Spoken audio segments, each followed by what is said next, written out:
dijual mengusir masjid serta buru-buru mereka-rekan yang akan santri.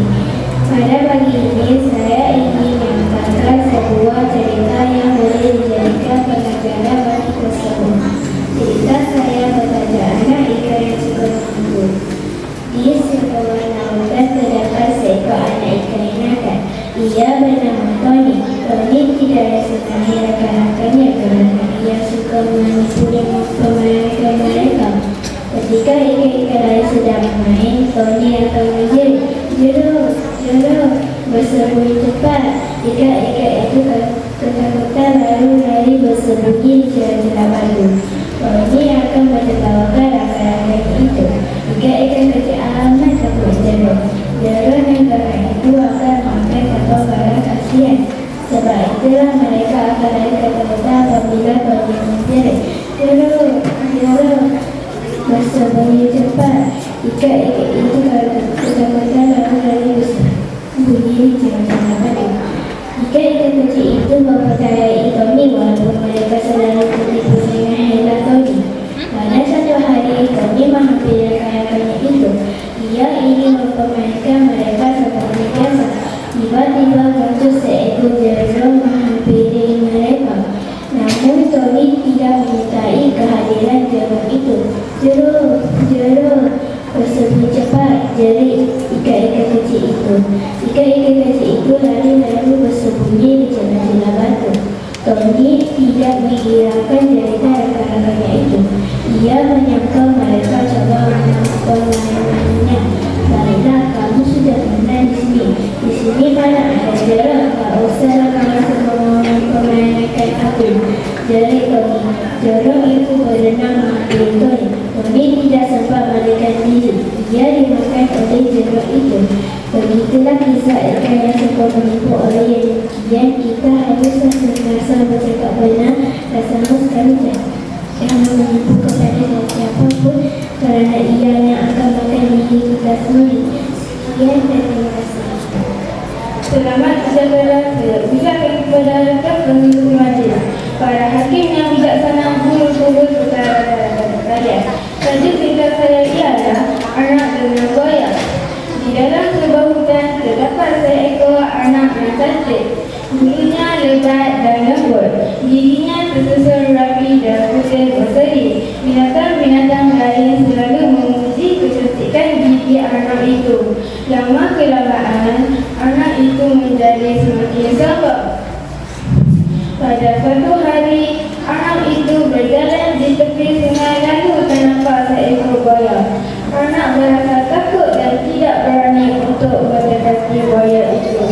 "Hai anak, cantik sungguh gigi kamu. Kalau gigi aku juga begitu cantik, pasti aku boleh menjadi raja di laut," kata buaya itu. Anak merasa gembira mendengar pujian itu. "Bagaimana kamu menjaga kecantikan gigi kamu itu?"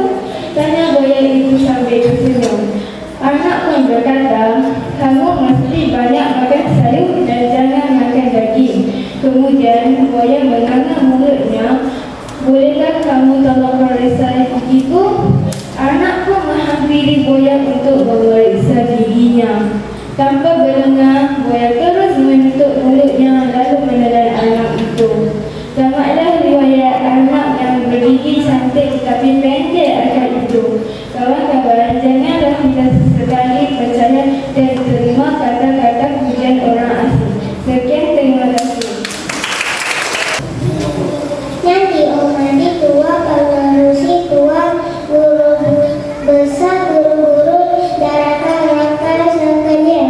Tajuk cerita saya pada hari ini ialah kisah semut dan merpati. Pada satu hari, seekor semut sedang minum air di tepi sungai. Tiba-tiba angin bertiup kencang. Semut itu terjatuh di dalam air. Semut yang malang terkapai sampai di dalam air. Dia merasa dirinya tentu akan mati lemas. Seekor burung merpati berehat di atas pokok berdekatan. Dia ternampak apa yang berlaku dengan pantas. Dia memetik sehelai daun lalu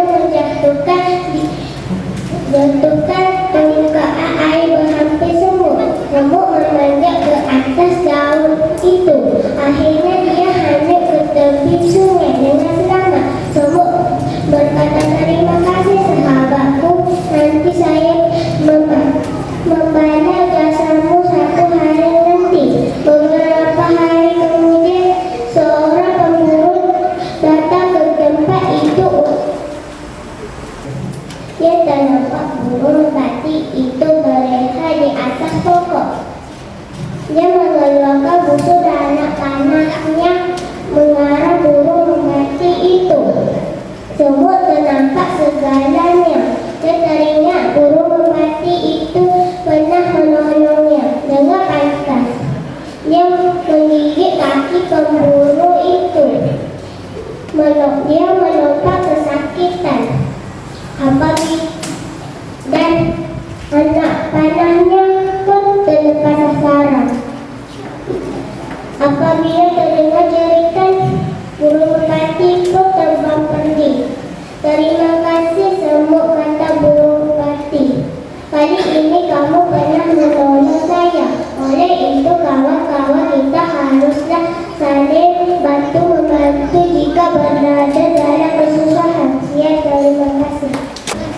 Yang berusaha dan besar yang dihormati guru-guru dan rakan sekalian. Jadinya saya di sini hendak menyampaikan sebuah cerita bertajuk Angsa yang bertelur emas. Seorang petani dari Cina hidup berada di sebuah danau kecil. Berkenal sekawasan angsa dan menjual telurnya di pasar. Mereka tidak kaya tetapi gembira dengan hidup mereka. Suatu hari, seekor angsa terbang menyertai sekawasan angsa-angsa mereka. Keesokan harinya, pasangan itu beranjak apabila mendapati sebiji telur emas berkilauan di sarang angsa-angsa mereka. Tiap-tiap hari angsa itu akan mendapatkan telur emas. Di dalam cerita itu, pasangan itu menjadi semakin kaya seperti tidak pernah mereka impikan. Tetapi mereka tidak puas dengan hanya satu sebiji telur emas sehari. Petani itu berkata pada istrinya, angsa itu tentu penuh dengan telur emas. Mengapa kita perlu menunggu untuk mendapatkan lebih banyak telur emas?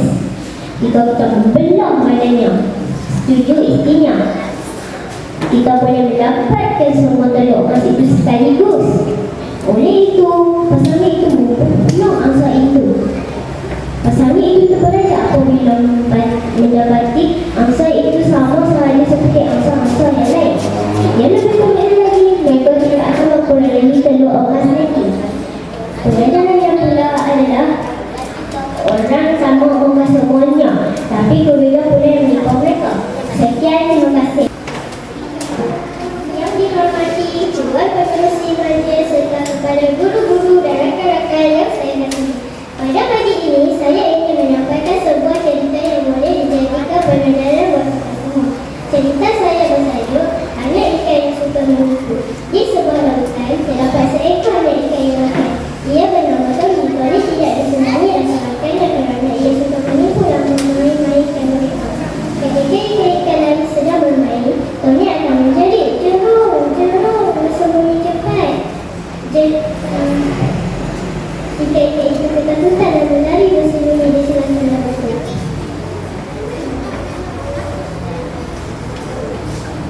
Tony akan menertawakan rakan-rakannya itu. Ikan-ikan kecil itu amat takut pada jerung. Jerung yang garang itu akan memakan mereka tanpa belas kasihan. Sebab itulah mereka akan lari ketakutan apabila Tony menjerit, "Jerung, jerung, nama kami sungguh nakal." Ia merasa seram dapat bermain-mainkan mereka. Ikan-ikan kecil itu mempercayai itu walaupun mereka selalu tertipu dengan binatang. Pada suatu hari, Tony menghampiri rakan-rakannya itu. Ia ingin bermain-mainkan mereka seperti biasa. Tiba-tiba muncul seekor jerung menghampiri mereka. Namun, Tony tidak menyadari kehadiran jerung itu. "Jerung, jerung, bersembunyi cepat," jari ikan-ikan itu. Ikan-ikan itu lari lalu bersembunyi di celah-celah batu. Tony tidak menghiraukan jeritan rakan-rakannya itu. Ia menyangka mereka coba memain-mainkannya. "Baiklah, kamu semua menang. Di sini mana ada jerung? Tak usahlah kamu semua memain-mainkan aku," jerit Tony. Jerung itu benar-benar menghampiri Tony. Tony tidak sempat melarikan diri. Ia dimakan oleh jerung itu.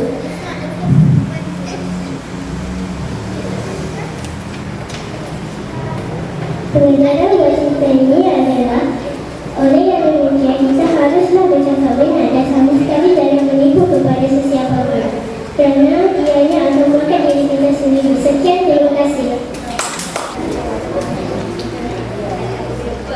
Selamat pagi, ucapkan kepada Nisa Hakim dan bijaksana guru-guru dan rakan-rakan sekalian.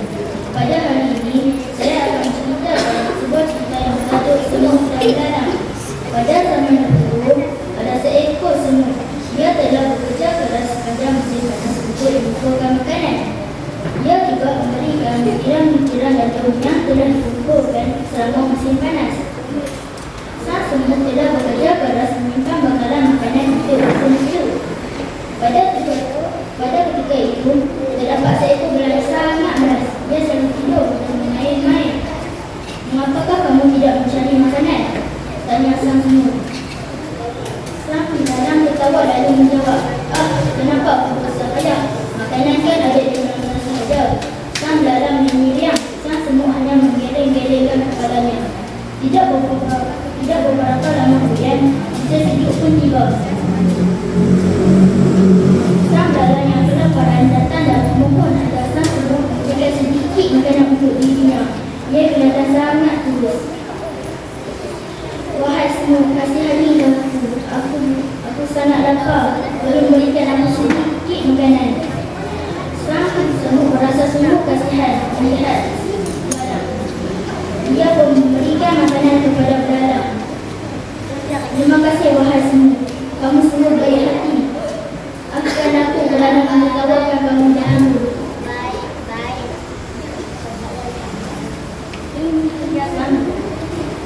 Sang belalang merasa sangat kesal. Sejak hari itu, sang belalang dan sang semut menjadi sahabat baik. Mereka mencari makanan bersama-sama. Sang belalang tidak malas lagi. Pelajaran dalam cerita ini ialah kita haruslah mendengar nasihat orang lain dan tidak boleh berputus asa. Sampai sini saya cerita saya. Sekian. Terima kasih dan hormati guru dan rakan-rakan sekalian. Pada hari ini saya akan bercerita tentang sebuah kisah kabaga yang tajuk Gajah yang Hak. Pada zaman dahulu ada seekor gajah yang mahu terbang ke sana dan ke sini untuk mencari air. Namun semua orang punya dasar berkering disebabkan oleh kemarau. Tiba-tiba gajah terjumpa sebuah tembikar yang berisi air. Malangnya air di dalam tembikar itu hanya separuh. Gajah tidak minum kerana paruhnya pendek. Gajah pun berfikir sebentar. Tidak lama kemudian gajah pun segera mengutip dan mengumpul batu-batu yang ada bakaranya. Kemudian gajah pun mengisi batu-batu itu ke dalam tembikar. Lama-kelamaan air di dalam tembikar itu pun semakin banyak. Akhirnya gajah dapat minum air sepuas-puasnya. Kesimpulannya, pengajaran dari cerita ini ialah jika kita rajin berusaha, pasti kita akan menemui kejayaan. Sampai di sini saja. Sekian, terima kasih.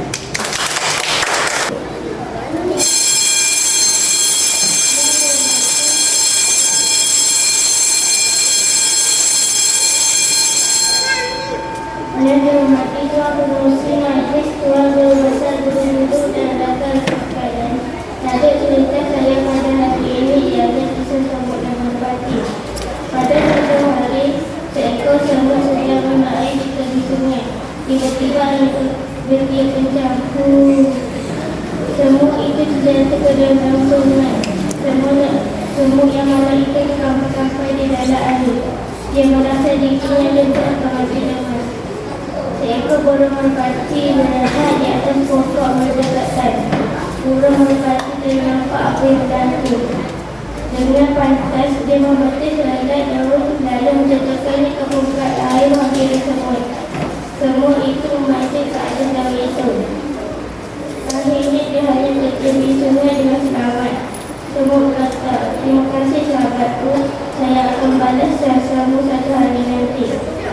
Beberapa hari kemudian, seorang pemburu datang ke tempat itu untuk memburu burung.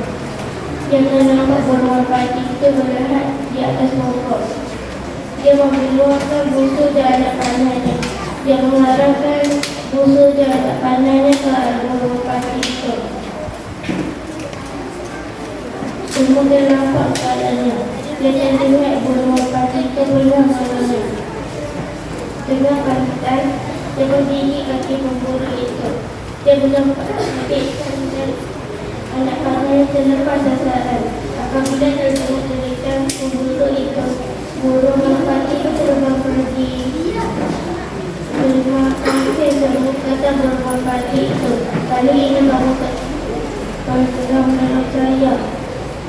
Oleh itu kawan-kawan, kita haruslah saling bantu membantu jika berada dalam kesusahan. Terima kasih. Yang berusaha tak berbesar, yang dihormati guru-guru dan yang dikasihi rakan-rakan sekalian. Berdirinya saya di sini adalah menyampaikan sebuah cerita bertajuk Angsa yang Bertelur Emas. Seorang petani di istrinya hidup gembira di sebuah ladang kecil, menternak sekamar angsa dan menjual telurnya di pasar. Mereka tidak kaya, tapi gembira dengan hidup mereka. Suatu hari, seekor angsa terbang masuk menyertai kawanan angsa-angsa mereka. Keesokan harinya, pasangan itu terperanjat apabila mendapati sebiji telur emas berkilauan di sarang kawanan angsa mereka. Tiap-tiap hari selepas itu, angsa itu akan mengeluarkan telur emas. Tidak lama selepas itu, pasangan itu menjadi semakin kaya seperti yang tidak pernah mereka impikan sebelum ini. Tetapi mereka tidak gembira. Mereka tidak puas dengan hanya sebiji telur emas sehari. Petani itu berkata kepada istrinya, angsa itu tentu penuh dengan telur emas. Kenapa perlu kita tunggu untuk mendapatkan lebih banyak emas jika kita membelah badannya? Setuju istrinya, kita boleh dapatkan semua telur sekaligus. Oleh itu, mereka membunuh angsa itu. Mereka terperanjat apabila mendapati badannya sama sahaja seperti angsa-angsa lain. Lebih teruk, mereka tidak akan memperolehi telur emas lagi. Jadi pembelajaran untuk cerita ini adalah orang yang tamak mahukan semuanya, tetapi biasanya kerugian tidak menimpa mereka. Sekian, terima kasih.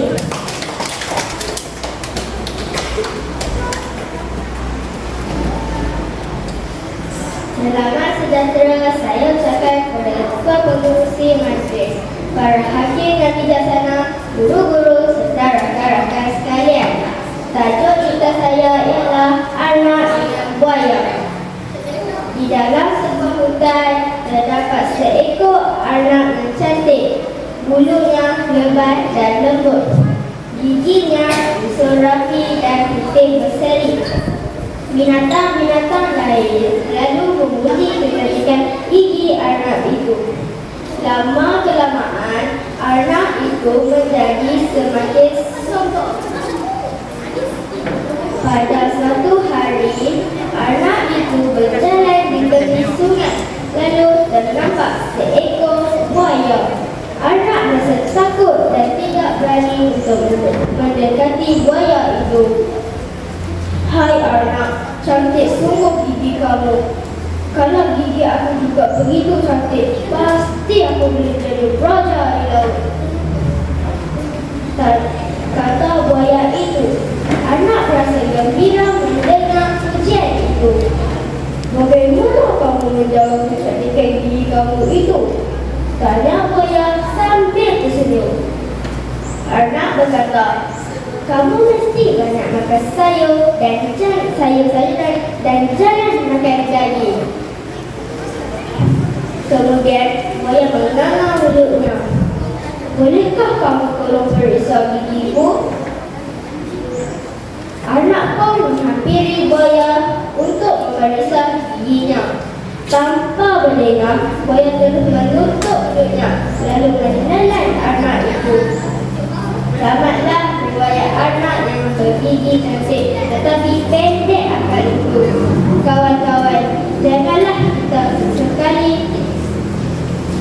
percaya dan terima kata-kata pujian orang asing. Sekian, terima kasih.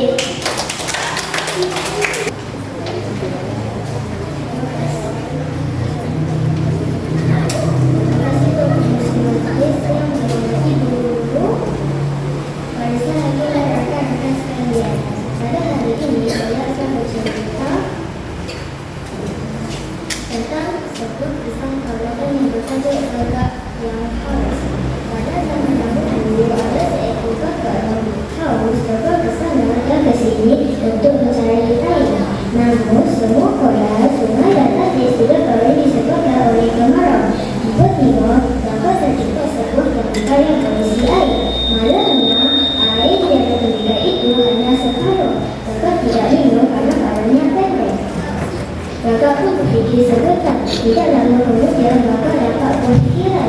Gagak pun segera mengukir dan memukul batu-batu yang berfikirannya. Gagak pun memukul batu itu ke dalam tembikar.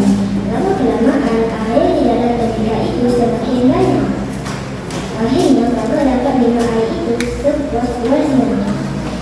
Kesimpulannya, penilaian dari cerita ini ialah jika kita rasa berusaha, maka kita akan menemui kejayaan. Sampai sini sahaja kita saya terima kasih. Terima kasih kepada Yesus. Hadirin yang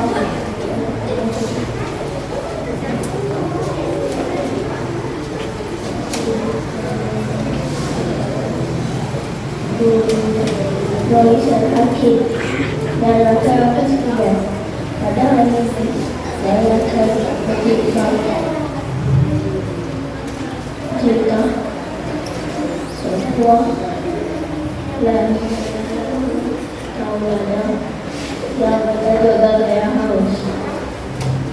Pada zaman dahulu ada seekor gagak yang haus terbang ke sana dan ke sini untuk mencari air.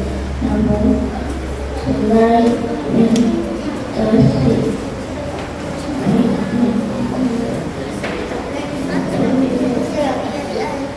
dan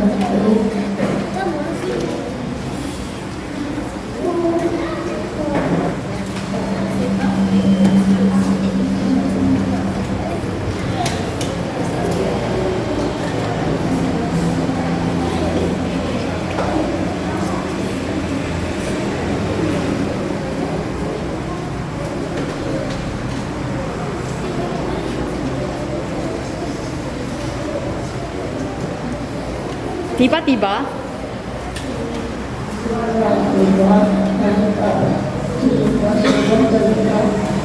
berisi air. Namun ketika hanya separuh. Gagak tidak minum. Oh, nggak pendek. Gagak pun berfikir. Tidak lama kemudian gagak pun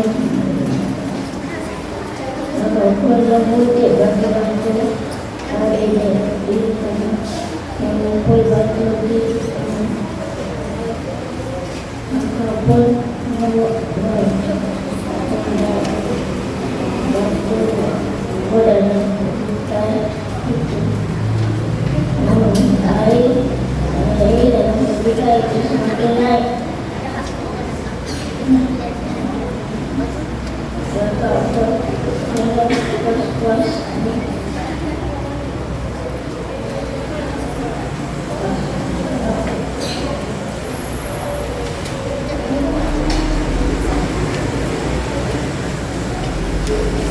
terima kasih.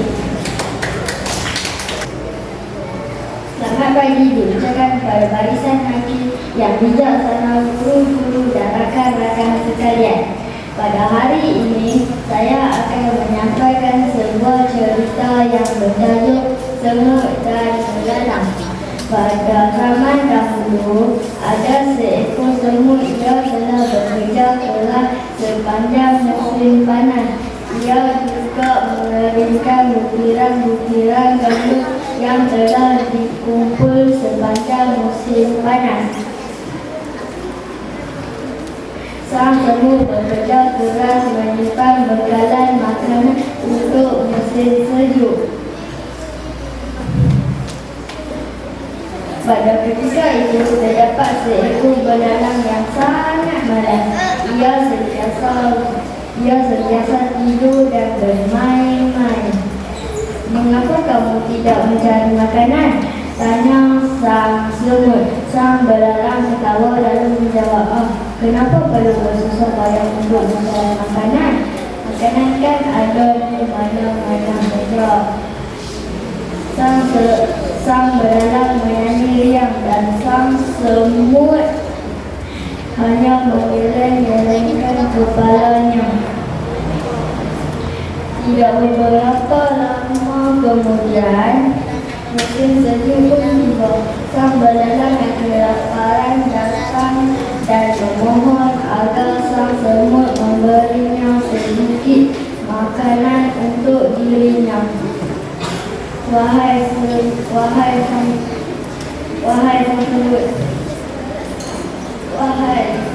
kasihanilah aku sangat lapar. Tolong berikan aku sedikit makanan, kata sang belalang. Sang semut berasa sungguh kasihan. Ia pun memberi makanan kepada belalang. Terima kasih semut, kau sungguh baik hati. Maafkan aku kerana tertawakan kamu dahulu.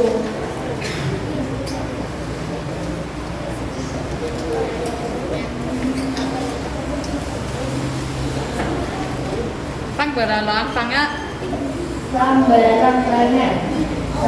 besar. Akhirnya sang semut dan sang belalang menjadi sahabat karib. Mereka mencari makanan bersama-sama. Sang belalang tidak malas lagi. Akhirnya